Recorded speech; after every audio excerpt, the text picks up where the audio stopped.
So there's a comment like many of the Sabbatarian churches would try to enforce the Jewish meat distinctions upon the Gentile Christians.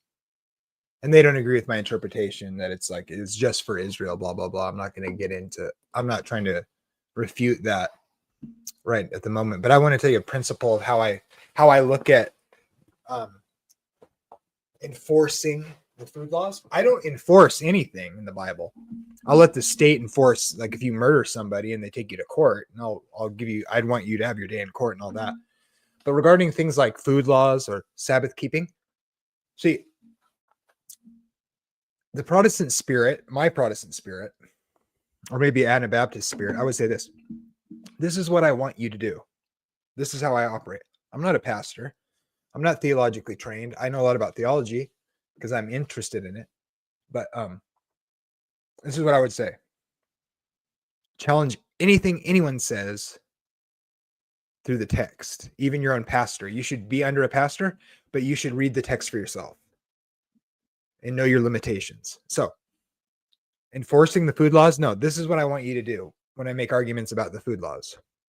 I want you to carefully consider what I say, look at the text, consider what it may mean. In prayer, take it to God. Use your mind, engage your mind with the text. Consider what I say. I'm interested in engaging in conversation with you if you disagree. And then do what you think the word of God what God is telling you to do. That's what I want you to do. I want you to consider my arguments, engage them, prayerfully inquire for yourself what the word of God says, and then act in accordance to your conscience and your best ability to follow God. I would die to make sure you had the opportunity to do that, and that no one could enforce you to keep the biblical food laws or keep the Sabbath. I would fight to the death to give you the freedom of conscience to worship God how you see fit to your best of your ability.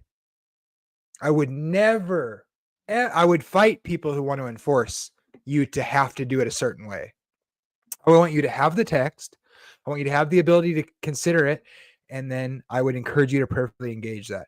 I'm not like the early Calvinists or the Catholic Church. I wouldn't kill you for believing the wrong thing because I believe Jesus and I follow Jesus. So anything I say or teach, take it to the word of God and prayerfully consider it and engage the arguments and then follow God. That's what I'm telling you to do.